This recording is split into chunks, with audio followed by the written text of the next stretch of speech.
Start your day with Morning Edition and wind it down with All Things Considered, only on KPBS. From global headlines to local stories, stay informed, inspired, and connected.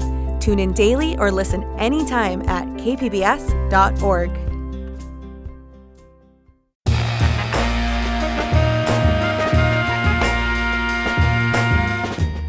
Welcome in San Diego, it's Jade Hindman. On today's show, we are talking about the case of Konoa Wilson, a teen killed by an SDPD officer earlier this year. Well, now the city is preparing to pay the largest public police misconduct settlement in history.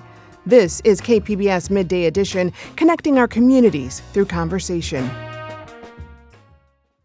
In January of this year, 16-year-old Konoa Wilson was shot by police in downtown San Diego. He was pronounced dead at a hospital within the hour.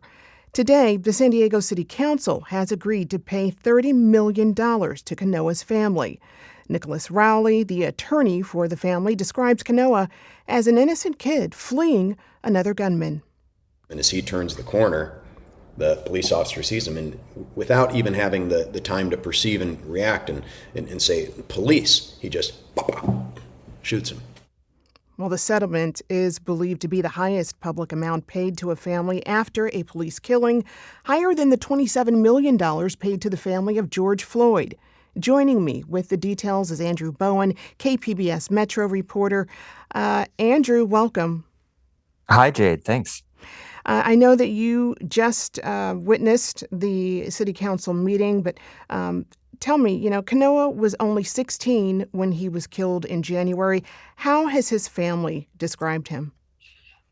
Yeah, so the attorney for Konoa's parents described him as an only child. He said he was a passionate surfer, and he was often at the beach surfing with his father. And he said he dreamed of a career one day that would keep him connected to the water because he loved spending time in the ocean so much.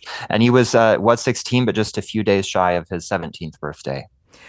Take me back to that night in January. Surveillance and body-worn camera footage showed Konoa running away from someone who fired at him in downtown at a train station. What happened next?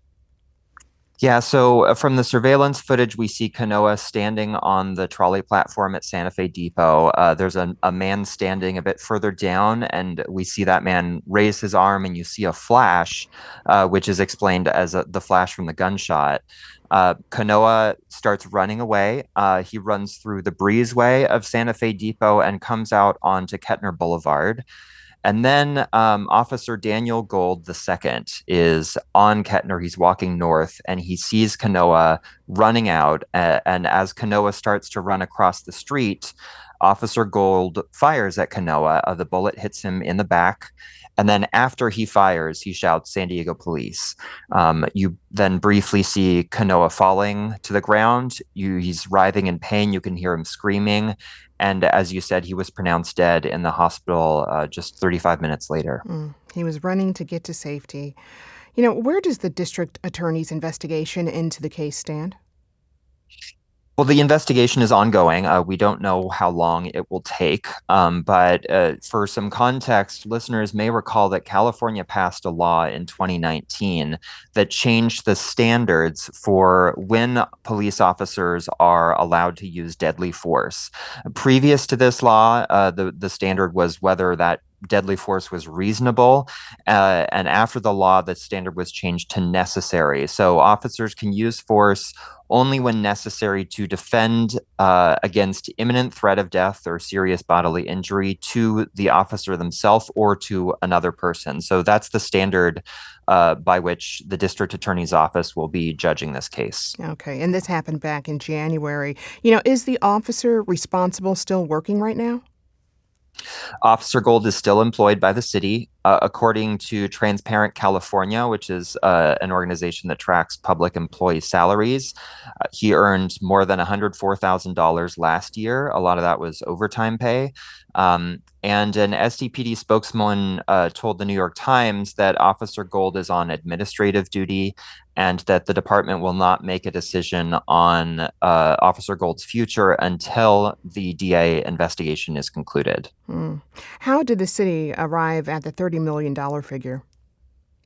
The city and Wilson's parents entered into mediation after the lawsuit was filed, and the figure of $30 million was proposed by the parents' attorneys in mediation, and the city agreed to it. So, it was an ask, and that ask was granted. Attorneys also threatened to demand at least $100 million if the case went to trial. So they believed that if this case had gone to trial and went before a jury, that the jury could have awarded much more than these $30 million. And earlier this morning, the city council officially approved the $30 million settlement. What was said at that meeting? There were some public comments that basically just said, we expect accountability and answers for how this happened. Two council members also made some brief remarks. Councilmember Sean Ela Rivera described the Konoa's death as the thing of nightmares for anyone who has a child. And he acknowledged that no amount of money can replace a lost child. He also said the attorney for Wilson's parents had said that he had never seen a city take responsibility so quickly. Councilmember Henry Foster III also spoke, and we should mention Konoa was Black, and Foster is the only Black person on the city council. Here is a bit of what Councilmember Foster had to say. As a father of a young Black man, this hurts. This could be my son. If only you could begin to understand the fear I often have when my son leaves the house. I must say it is a real fear, and I truly believe it's warranted. I said this before, and I'll say this again. This is the Black experience in America. As a city, we have to do better. And Jade, council members Foster and Ela Rivera both said that they want to know what the city is doing to ensure that this does not happen again. I'm sure that a lot of people are looking for accountability there. The city council is facing major budget challenges. Now the city council will pay this $30 million settlement. How does this and other settlements due to police killings impact taxpayers? Well, this payment is coming from the Public Liability Fund, and there was a recent financial report that projected this fiscal year that the Public Liability Fund would have a balance of $28.2 million. So this fund doesn't even have enough cash in it to pay the settlements all at once. Now, settlements are often not paid out all at once. They're paid in installments, so this could be spread over several years. But it's important to note that the Public Liability Fund is actually already in a deficit. So the city has a target for the balance of that fund. It's based on the payouts that are made in the three most recent fiscal years. And so this fund is already below the city's target due to increasing payouts. Often, not just police killings or any police misconduct, but also trip and fall accidents on sidewalks or things like that. Taxpayers will have to backfill and replenish this fund after the settlement is fully paid out. And as you may have, as listeners who have been paying attention to the city know, the city is struggling with a budget deficit. The current fiscal year is seeing lower than expected revenues, and the mayor is asking department heads to halt all discretionary spending. There may be mid-year budget cuts that have to take place. So, from a budgetary perspective, this settlement is absolutely going to hurt the city's bottom line. And Andrew, I'm not sure if you can recall, but was more money allocated to SDPD in the last budget?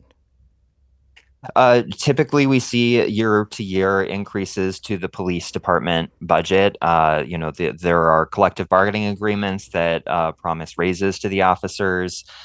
So, it isn't always the case that the city is hiring more officers, but simply employing the officers that are already on the payroll costs more each year.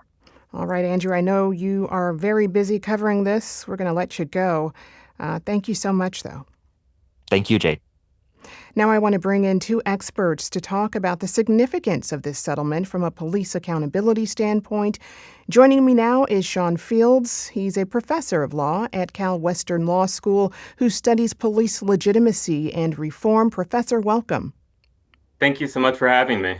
Glad to have you here. Also, Christy Lopez, a professor at Georgetown Law, where she co-directs their innovative policing program. Professor, welcome to you. Thank you for having me. Glad to have you here. So this is believed to be the highest public amount paid to a family in a police killing settlement. To your knowledge, is that accurate, Professor Fields? Well, it's hard to tell for certain because there's actually no central database that monitors these types of settlements, and there's no central database that monitors police officer-involved killings in general. But it certainly is fair to say it's among the highest such type settlements in its history. As you mentioned in the open, the family of George Floyd settled their civil rights lawsuit against the Minneapolis Police Department in 2021 for $27 million. And at the time, that was widely seen as the highest such type settlement of its kind. And this, of course, is more than that. There's two small caveats that I would make. The Floyd settlement in 2021, adjusted for inflation today, would be just north of $31 million. And of course, police officer settlements of this kind are different from jury verdicts. I wanted to note that last year, a Texas jury awarded more than $98 million to the family of the surviving members of Botham Jean, who was murdered by a Texas police officer, and that award included $60 million in punitive damages. Now, whether that entire amount ends up being revised downward later on remains to be seen, but it's that type of risk of a much larger jury verdict that I think is driving these higher police settlements that we've seen in this case. Professor Lopez, how do lawyers typically determine the amount a family receives in a case like this? I mean, what are some factors that can affect that? Well, a lot of them are the factors that you would imagine. How sympathetic is this plaintiff? How egregious was the shooting, the killing? What is this officer's history? What has the department done or the city done to try to prevent incidents like this in the past? But also they will importantly take into account whether the officer is judgment proof.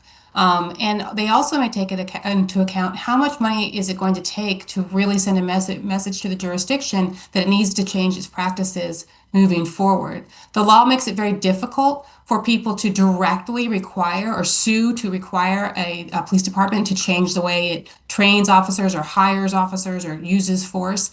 And so sometimes families who want to make a difference going forward, the only way they have of doing that is by trying to send a message through a very large damages award. Unfortunately, as Professor Fields notes, there is the Botham Jean verdict did involve punitive damages, but under the law, a municipality is not required. You cannot seek punitive damages from a municipality. So those punitive damages are going to have to come from the individual officer. Most officers are not going to be able to come up with $98 million. Usually or often, the jurisdiction will indemnify or pay that money for the officer, but not always. And as a plaintiff, as an individual, you don't know whether that's going to be available to you. So a settlement can be a way of ensuring that you get compensation, that you send that message that things need to change going forward without having to take that risk that you won't be able to collect the damages that a jury awards you. Interesting. Professor Fields, you mentioned earlier the family of George Floyd received $27 million. At the time, it was reportedly considered the largest pretrial settlement in a wrongful death case, I should say. How have settlements evolved since the murder of George Floyd? It's a great question. And as I said before, it's hard to say with any sort of empirical certainty. But for those of us who study police accountability, the prevailing sense is that at least for higher profile cases like this one, settlement values have increased substantially. A decade ago, it was common that a high profile officer involved settlement would be in the $5 to $6 million range. And today it's common to see settlements in the $10 to $20 million range or even more. And I think there's two important relevant examples here. In 2014, a 12-year-old boy named Tamir Rice was killed by officers in Ohio. And it's relevant to this case because officers arrived after a report that someone was holding a gun. It turned out Tamir was holding a toy gun. And within 3 seconds of arrival, without any investigation, they shot him dead. And it's similar to this case where the officer saw Konoa running without conducting any sort of investigation at all, turned and immediately shot him. The year following Tamir Rice's death in 2015, a man named Walter Scott was shot in the back in South Carolina while he was fleeing, while he was running away. He was an unarmed man running away from an officer. Similar to this situation where Konoa was running away not from a police officer, but from someone shooting at him, and Officer Gold shot him in the back. So we have some real similarities in all three cases, all three very high-profile tragedies. Both of the Tamir Rice and the Walter Scott settlements settled in the $5 to $6 million range. And so you see from a decade ago to now, real substantial increases in the absolute dollar value of these settlements that departments and municipalities are willing to pay in these high-profile officer-involved shootings. You know, Professor Lopez, how effective are settlements when it comes to enhancing police accountability? That's a great question. And it really depends on the public and the policymakers how effective those damages awards will be, because as I noted, they don't directly change practices moving forward, right? The hope is that they will incentivize cities and police departments to change the way they conduct themselves going forward. But that can depend upon where that money comes from. So, for example, in this case, the money is not coming, my understanding is not coming directly from the police department. So the police department is not directly incentivized to change the way it does business. The city, however, should be, right? It's a little unclear how much this can be. I know San Diego, like most cities, also has insurance. And even though this is a big part of the public liability fund, it is still probably a very small, a minuscule part, a component of the overall San Diego city budget. And so I think that the public really needs to continue paying attention to this and say, hey, what are you doing to prevent this sort of tragedy from happening in the future? You can't just assume that because this large award has been paid out, that it's going to change the way the police department does business. I think the public really needs to be focusing on this, and I'm very glad to see that the media is really focusing on this and really figure out, hey, what went wrong here? How do we prevent this from happening in the future? You should be incentivized. Even if you don't even care about people's civil rights and preventing tragedies like this in the future, if you only care about fiscal responsibility, you should be incentivized to not allow this sort of thing to happen in the future. What do we need to do to make that happen? Well, Professor Lopez, I mean, you know, when you reflect on the past 5 years since the summer of racial reckoning in 2020, what trends have you noticed in the realm of police accountability and public scrutiny? I've noticed much more sophistication on the part of the public, generally speaking. They're much more aware of policing issues. They're much less I've been doing this work for about 30 years now, and certainly in the past 5 years, there's been much less reflexive belief in that what the police are telling you is how things actually happened. And that's in part because of body camera footage from officers, from individuals like Darnella Frazier, who filmed the entire 9-minute killing of George Floyd. And then it allows the public to compare that video evidence with the police reports that often come out without regard to the video evidence and are directly contradicted by the video evidence. That makes the public less likely to just accept that what the police are saying is true. I think there's also just with more diversity in our country and more individuals being able to understand, and they have children who, as Councilmember Foster said, this could have been my son, or their kids have, friends who are more likely, Black or Latina, are more likely to be impacted by police violence. And people are just tired of this more than I've seen than before 2020. They're tired of it. They know what the police are telling them is not always true, and they know these shootings can be prevented because they are more sophisticated. And I think that provides us some level of hope. We at least have the opportunity to prevent these sorts of police killings. Whether we do or not depends on our will and our ability to really pressure cities and police departments to make the necessary changes.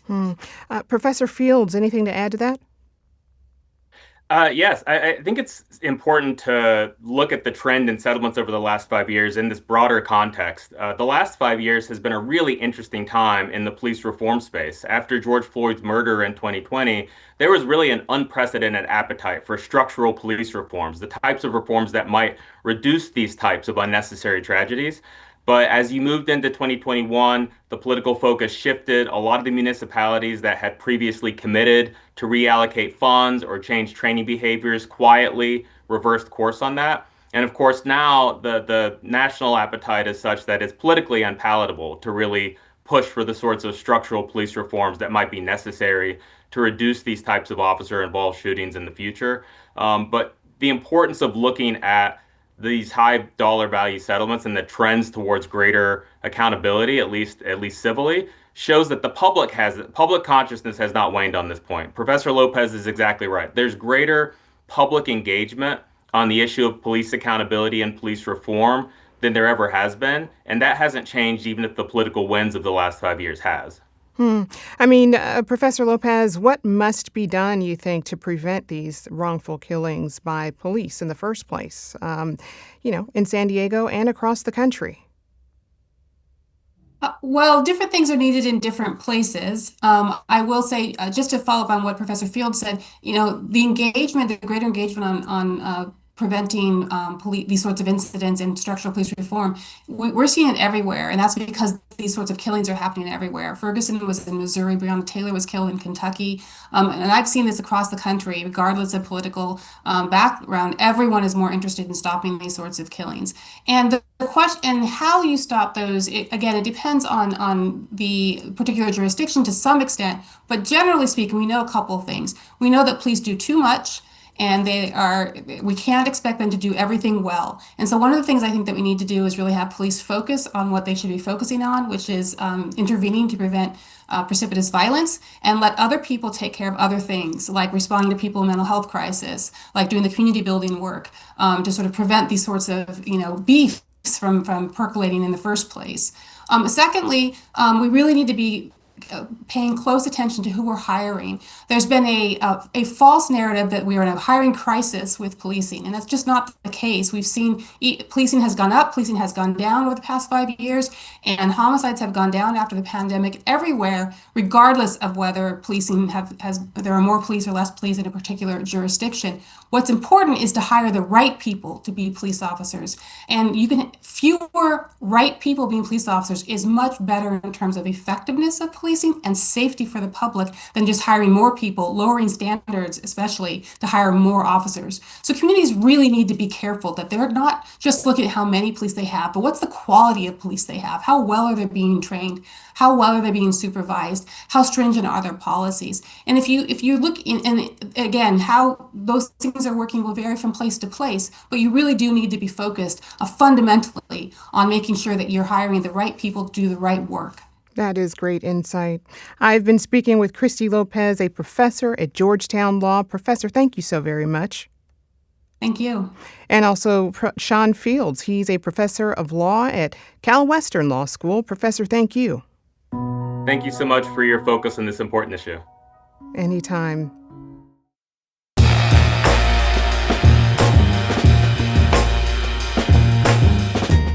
That's our show for today. I'm your host, Jade Hindman. Thanks for tuning in to Midday Edition.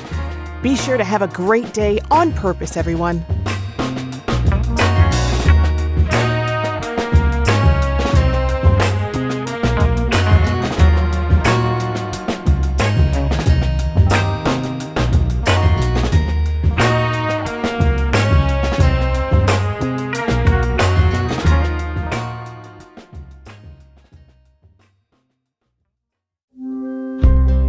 Start your day with Morning Edition and wind it down with All Things Considered, only on KPBS. From global headlines to local stories, stay informed, inspired, and connected.